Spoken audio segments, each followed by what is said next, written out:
He didn't even flinch when he did it. My boss stood at the front of the room, holding my project binder, the one I'd poured 3 months of my life into, and slid it across the table to the man he treated like royalty. His favorite. The one who spent more time joking at his desk than actually working. "I want him to run point on this from here on," my boss said, avoiding my eyes like I might break if he looked directly at me.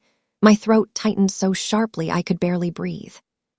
Every person in the room turned toward me, waiting to see if I'd cry, explode, or just disappear into the carpet. My name is Maurice Dalton, and that moment didn't just sting, it rewired something in me. It wasn't losing the project. It was the realization that my boss had already decided what role I played in his world. The quiet workhorse who makes the golden boy look good. Someone who would always step aside. Someone who could be replaced in an instant. He thought I'd swallow it the way I always had before. He had mistaken my professionalism for submission. What he didn't know was that his favorite employee didn't understand the project. Not the technical pieces. Not the compliance requirements. Not the financial exposure. Not even the client's temperament. I watched from the sidelines as deadlines slipped, details fell apart, and my boss kept covering for him, convinced he could smooth-talk his way out of anything. Every misstep was predictable. Every problem had been in my notes, the notes my boss handed off without even reading. And every time I saw something go wrong, I added it to a quiet, careful record he never imagined I was keeping. I didn't sabotage him. I didn't interfere. I didn't correct a single mistake because it wasn't my project anymore. He made sure of that. All I did was my own job flawlessly, silently, while the project spiraled into a disaster so big the client terminated the contract outright. The company lost $8 million in a single afternoon. And suddenly, the man who took my work and handed it to his favorite had to explain why everything collapsed the moment I wasn't leading it. This isn't a story about revenge in the loud, messy sense. It's about how truth is loud enough on its own when arrogance tries to bury it. About how competence will eventually be seen, even if people in power try to cover it with favoritism. It's about how my boss lost his job, lost the project, and nearly dragged the company down with him, all because he underestimated the wrong woman. My boss placed my project binder in front of the man sitting next to him, his favorite, like he was awarding a trophy. The conference room felt suddenly too small, the air too thick. I'd spent 3 months on that project. 3 months of late nights, weekend calls, endless revisions. Every page in that binder represented hours of my life. "You'll take the lead from here," my boss said to Brandon, still holding the binder open like it had never belonged to me at all. Brandon grinned and leaned back in his chair, already rehearsing how to brag about it later. He was the type who wore expensive watches and talked about golf with executives. The type who always seemed to be around when credit was being handed out, but mysteriously absent when actual work needed doing. My face went hot. My ears rang with a high-pitched whine that drowned out whatever my boss was saying next. I kept my hands folded tightly in my lap so they wouldn't shake, so nobody would see how badly this was destroying me. No one in the room said anything. No one even met my eyes. They all just stared at their laptops or phones, suddenly very interested in something that wasn't happening right in front of them. My name is Maurice Dalton, and the moment that binder left my boss's hands, something in me went painfully, irrevocably quiet. After the meeting, people filtered out in awkward silence. They stepped around me like I was furniture, like acknowledging what had just happened would make them complicit in it. Brandon clapped my boss on the shoulder in celebration, already talking about taking the client out for drinks. I gathered my notebook slowly, carefully, like it might shatter if I moved too quickly. My boss, his name was Victor Kane, and I'd worked under him for 4 years, gave me a tight smile. Polite, dismissive, the kind of smile you give someone you've already forgotten about. "Thanks for all your groundwork on this, Maurice," he said, like throwing me a scrap. "Brandon will take it from here, but we appreciate your contributions." Contributions. Like I just helped staple some documents instead of architecting the entire project from scratch. I nodded because my throat was too tight to speak. I made it to the elevator before my eyes started stinging. Made it to my car before the first tear fell. I sat in the parking garage for 20 minutes, gripping the steering wheel, trying to understand what had just happened. But I already knew. Victor had made his choice, and I wasn't it. At home that night, I couldn't sleep. I spread the project files across my kitchen table, printouts, drafts, timelines, risk assessments.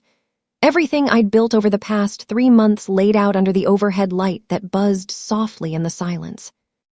I traced every detail with my finger. The compliance requirements that took weeks to map out. The vendor contracts I'd negotiated personally. The technical specifications that required coordination across 4 departments. The budget projections that balanced aggressive growth with realistic constraints. This wasn't just some routine project. This was a $12 million contract with our biggest client, a manufacturing company that demanded perfection and had zero tolerance for mistakes. One slip-up and they'd terminate the entire relationship. I'd known that from the beginning. That's why I'd been so careful. I organized everything neatly, as though I were preparing evidence for a case no one had asked me to try. But inside, beneath the exhaustion and humiliation, was something sharper than pain. Clarity. Victor had just handed a loaded gun to someone who didn't know which end to point away from himself. By Monday morning, Brandon had already missed the first deadline. A small one, just a status update to the client, but telling. He swaggered past my desk around 10 a.m. with a breezy, busy weekend, as if that excused everything. I looked up from my computer. Did you send the weekly progress report to Titan Manufacturing? Oh, that, he waved dismissively. I'll get to it this afternoon. They won't mind waiting a few hours. They would mind. Titan's project manager, a woman named Helena Cross, had made it explicitly clear during our kickoff meeting that she expected updates every Monday by 9 a.m. No exceptions. I'd sent mine at 8:45 a.m. every single week for 3 months. Victor overheard our exchange from his office doorway. Instead of correcting Brandon, he chuckled. Don't sweat the small stuff, Brandon. Focus on the big picture. I kept my face unreadable, neutral, professional. Then I opened a fresh document on my computer and labeled it simply, Record. I typed the date. Typed, first weekly report missed. Client expects Monday 9 a.m. delivery. Report sent Tuesday 2:47 p.m., 29 hours late. I saved the file in a folder Victor would never see. 3 days later, an email went out to Titan Manufacturing. The subject line read, Project Update, ahead of schedule. I stared at the message in disbelief. None of it was true. According to my tracking, we were already behind on 2 deliverables and barely on pace for a 3rd. Brandon had written the email himself, full of confident language about exceeding expectations and accelerated timelines. Victor forwarded it to the entire team with a note. Great work, Brandon. This is the kind of proactive communication that builds client confidence. My stomach sank as I imagined the expectations this lie was setting. Titan would plan their operations around our promised delivery dates. When we failed to meet them, the consequences wouldn't just be embarrassing. They'd be catastrophic. I added the email to my record with a note. False progress claim sent to client. Actual status, 2 deliverables behind schedule, 1 at risk. I didn't copy Victor, didn't send a warning. He'd made it clear my input wasn't wanted anymore. 2 weeks into Brandon's leadership, I couldn't stay silent anymore. I printed out the current project timeline and compared it to the schedule he'd sent the client. The discrepancies were glaring. I approached Victor's office before lunch, file in hand. He was on his phone but waved me in, gesturing for me to wait. When he hung up, I placed the papers on his desk. The schedule in Brandon's client update doesn't match the actual progress. We're going to miss these dates. Victor barely glanced at the documents. He smiled in that condescending way that made my skin prickle. Maurice, I appreciate your attention to detail, but we need to project confidence. Clients don't want to hear about problems. They want to hear about solutions. But these aren't problems yet. They will be if we don't adjust expectations now. Don't worry about the little things, he said, already turning back to his computer. Brandon's got this under control. Little things. The phrase lodged in my chest like a splinter. Deadlines weren't little things. Client expectations weren't little things. The entire foundation of the project was built on those little things he was dismissing. I walked out without another word. That weekend, I went through the project files at home again. Something had been nagging at me, some detail I'd flagged months ago during the initial planning phase. I found it buried in the vendor contract. A penalty clause hidden in Section 12, subsection D. If we missed certain milestone deadlines, the penalties didn't just apply to that specific deliverable. They cascaded. Each missed deadline triggered additional fees that accumulated exponentially. My pulse quickened as I did the math. If we missed 3 major milestones, which seemed increasingly likely under Brandon's leadership, the penalty costs alone would exceed $3 million. I'd flagged this during contract negotiations. I'd even suggested different terms to protect us. But Victor had overruled me, saying the client wouldn't accept changes and we needed to show flexibility. Now that flexibility was going to cost us everything. I placed a sticky note on the relevant page and stored the contract in a private folder on my personal drive. Evidence, not for revenge, for truth. By the end of the month, 2 more deadlines had slipped. Brandon blamed unexpected complications and vendor delays in the team meeting. Neither excuse was true. The complications were entirely predictable. I'd documented them in my original risk assessment. The vendors were meeting their obligations fine. It was our internal coordination that was failing. Victor nodded sympathetically at Brandon's explanations. These things happen, just keep pushing forward. People glanced at me during the meeting. Their expressions hovered between pity and guilt. They knew. Everyone knew this was falling apart, but nobody wanted to be the one to say it out loud. I sat at my desk after the meeting, updating my record. Each missed deliverable got its own entry. Each excuse got documented alongside the actual facts. Each time Victor defended Brandon, I noted it. I wasn't building a case yet. I was just recording reality. Sometimes that's all you need to do. The client started asking pointed questions during the next status call. Helena Cross, Titan's project manager, wasn't buying Brandon's smooth talk anymore. "Can you walk me through the integration testing results?" she asked, her voice sharp. Brandon fumbled. We're still finalizing some of the parameters, but everything looks good so far." "What parameters specifically?" "Just some technical details, nothing major." "I'd like to see the test reports by end of week." Brandon's face went pale. "Sure, absolutely, we'll get those over to you." Victor jumped in to reframe the discussion, talking about the big picture vision and how minor technical details wouldn't impact the overall timeline. His voice was smooth, confident, practiced. But Helena wasn't convinced. I could hear it in her silence on the other end of the line. The way she said, "I see," without any warmth. The client's tone had changed. They weren't reassured anymore. They were starting to worry. The next morning, I found an email in my inbox from Brandon. Subject, quick favor. He'd written, "Can you send me those testing protocols you developed? Need them for the client." I stared at the message. The testing protocols were in the project files I'd handed over. If he couldn't find them, it meant he hadn't actually read anything I'd prepared. He just skimmed the summary and assumed he could wing the rest. I replied, "The protocols are in the technical documentation folder. Section 4B, let me know if you need help locating them." He never responded. 3 days later, another email appeared in my sent folder. One I hadn't written. It was a status update to Titan, sent from my account, claiming all systems were testing successfully. My hands went cold. Someone had used my credentials to send false information to the client.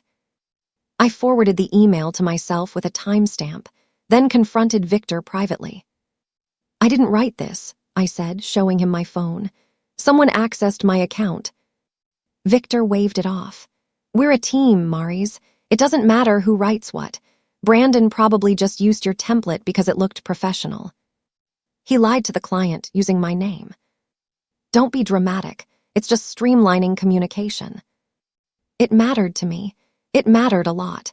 My professional reputation was being used to cover Brandon's incompetence. 2 weeks later, disaster struck. The major system integration that Brandon had claimed was testing successfully, collapsed during the first live demonstration. The call with Titan was excruciating.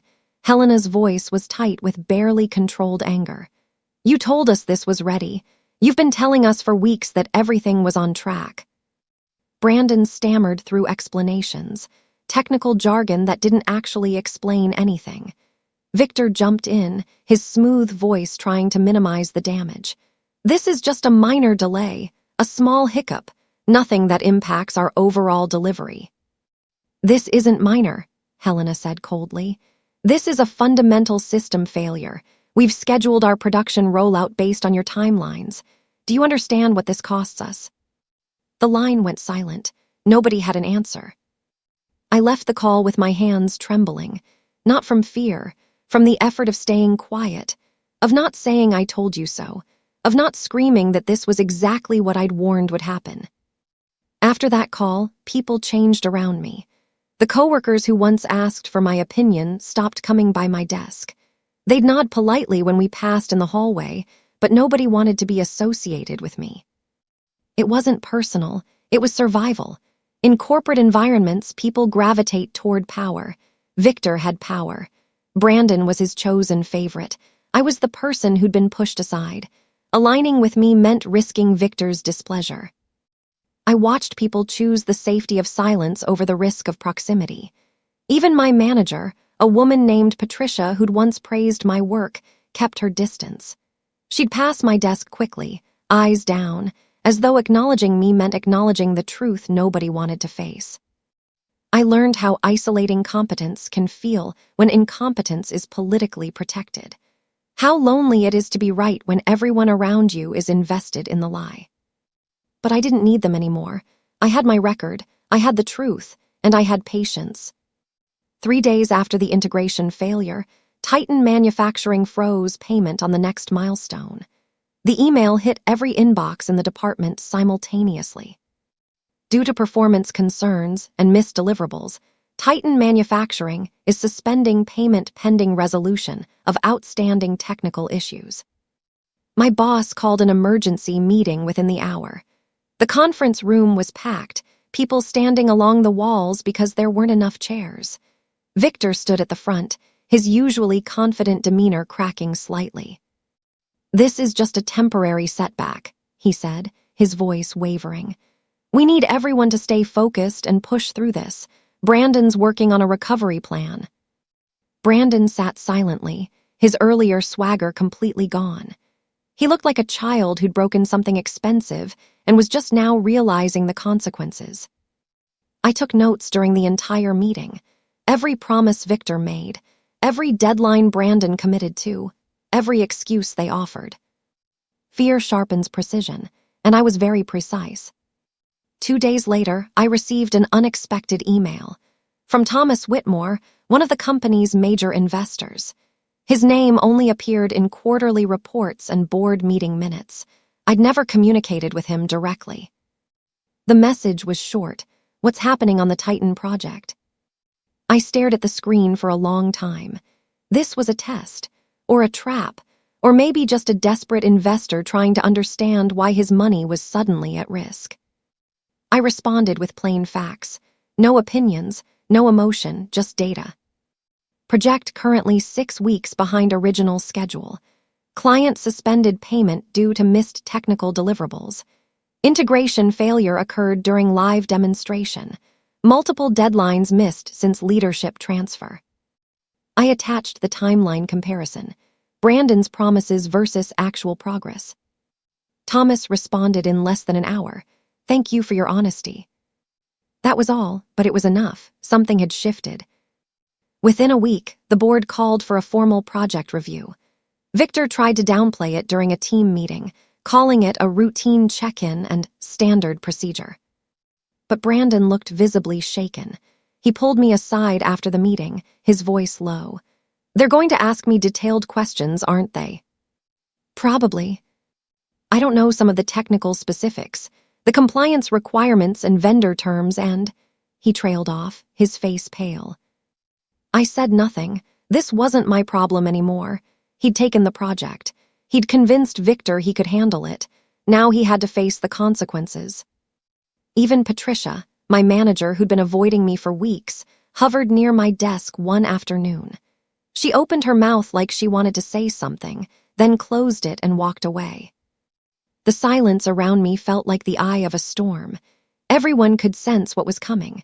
The calm before everything exploded. A few nights later, I was working late in the copy room. The building was mostly empty, just the hum of machines and the distant sound of a cleaning crew. Brandon walked in, his hands shaking as he loaded paper into the printer. He didn't notice me at first. When he did, he froze. "Maurice," his voice cracked. "Brandon." He leaned against the copier, rubbing his face. "I'm drowning. I never understood half of your original plan. The compliance requirements, the vendor relationships, the technical dependencies. It's all falling apart and I don't know how to fix it." His confession hung in the air between us. He wasn't trying to manipulate me. He wasn't looking for help. He was just admitting the truth he'd been hiding for weeks. For the first time since Victor had taken my project, I didn't feel anger. Just heavy, resigned sadness. This was avoidable, all of it, if Victor had just listened. If Brandon had just been honest about his limitations. "You should tell Victor," I said quietly. "I can't. He'll lose faith in me." "He should." Brandon left without another word. The board's internal reviewer, a stern accountant named Frederick Palmer, requested documentation. Specifically, he wanted the original planning documents, the initial risk assessments, the early project proposals. Victor tore apart his office searching. I watched from my desk as he pulled files out of drawers, rifled through cabinets, checked his computer downloads.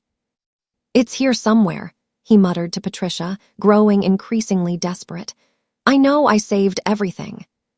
But he hadn't. He'd handed everything to Brandon, who'd skimmed it and set it aside, who'd lost track of documents he didn't think were important. I knew exactly where the originals were. At home, on my kitchen shelf under a paperweight. I'd kept copies of everything because I'd spent 3 months building it, because it represented my work, my expertise, my professional reputation. Victor never asked me for help. He assumed I'd deleted everything out of spite, or that I didn't have access anymore. He was wrong on both counts. Frederick Palmer reached out to me directly 3 days later. The email was formal, professional, careful. "Ms. Dalton, I understand you were the original project lead on the Titan manufacturing contract. Do you have any documentation regarding the early planning phase? Original timelines, risk assessments, or budget projections would be helpful." I looked at that email for a long time. This was the moment, the decision point. I could claim I didn't have anything, could stay silent and let Victor and Brandon dig themselves deeper into the hole they'd created. Or I could tell the truth. My heartbeat was calm, steady. I opened my carefully organized files and began attaching documents. The original project proposal, the risk assessment that identified every problem that had actually occurred, the realistic timeline that Brandon's false promises had ignored, the vendor contracts with penalty clauses highlighted. I sent it all, not as a weapon, as a witness. Frederick responded within the hour. "This is extremely helpful. Thank you for your thoroughness." Within days, Victor found himself cornered by questions he couldn't answer. The board wanted to know why the actual progress didn't match the reports sent to the client, why deadlines had been missed, why the integration had failed, why payment was suspended. Victor's explanations contradicted themselves. He blamed external factors one day, internal miscommunication the next. He claimed Brandon had followed the plan, then admitted the plan had been adjusted for flexibility. The favorite sat silently during meetings now, unable to back up any of Victor's claims. When board members asked Brandon direct questions, he'd stammer through vague responses that only raised more concerns. The cracks in their narrative spread quickly. Once people started questioning one aspect of the story, they questioned everything. And every question revealed another inconsistency, another half-truth, another carefully constructed lie. I watched it unravel from my desk, saying nothing. The truth was speaking loud enough on its own. The board called me in for a formal interview. Victor's face went rigid when he heard. He tried to intercept me in the hallway before the meeting. "Maurice, I hope you'll be fair in there. We're all on the same team." I looked at him for a long moment. "Are we?" He had no answer. I walked into the boardroom with my folder of documentation. 5 board members sat around the table: Thomas Whitmore, Frederick Palmer, and 3 others I recognized from company photos, but had never met. They asked me to explain the project's history, the original plan, the risks I'd identified, what had changed after Brandon took over. I explained everything, calmly, methodically. I showed them the comparison between my timeline and Brandon's promises, showed them the risk assessment that predicted every failure that had occurred, showed them the penalty clauses in the vendor contract that were about to cost millions. I didn't embellish, didn't dramatize, didn't editorialize, just facts presented clearly and honestly. When I finished, the room was painfully quiet. Thomas was the first to speak. "Why didn't you escalate these concerns when you saw the project going off track?" "I tried. I was told my input wasn't needed anymore." Another board member leaned forward. "Did you document those attempts?" "Yes." I pulled out printed emails. My conversation with Victor about the fall's schedule, my warning about missed deadlines, my concern about the client update, all dismissed, all ignored. The evidence spoke for itself. What I didn't know until later was that Victor had made another mistake, a desperate one. After my board interview, he'd approached one of the board members privately, offered her a consulting opportunity with his personal side business, a role that would pay handsomely for minimal work, all very casual, very friendly, just helping each other out. It was a bribe, thinly veiled but obvious. She refused immediately. Then she documented the entire interaction and reported it to Thomas Whitmore. That changed everything. It wasn't just about a failed project anymore. It was about a leader trying to corrupt the oversight process, about someone so desperate to avoid accountability that he'd cross ethical and legal lines. After that, no one defended Victor. The few allies he had left stepped away quickly, distancing themselves from the scandal. The walls he'd leaned on disappeared overnight. They called Victor into a closed-door session on a Thursday afternoon. I saw him walk toward the executive conference room, his face pale, but set in an expression of forced confidence. He was in there for 90 minutes. When he emerged, he was carrying a cardboard box, his desk items, his diplomas, his coffee mug. His jaw was clenched tight. His face had gone from pale to gray. He walked through the office quickly, eyes straight ahead, refusing to look at anyone. He passed my desk without a glance. I watched him go, neither relieved nor triumphant, just unbearably tired. This whole disaster could have been avoided if he'd just listened, if he'd valued competence over favoritism, if he'd cared about truth more than appearances. But he hadn't, and now he was carrying his career in a cardboard box. The full damage assessment came 2 days later. Frederick Palmer presented it to the entire leadership team, and word spread through the department within hours. Total projected loss, $8.2 million. The number included the suspended payment from Titan, the penalty clauses triggered by missed deadlines, the cost of the failed integration and required rework, and the termination fee when Titan canceled the contract entirely. $8.2 million. Gone. Because Victor had valued loyalty over competence.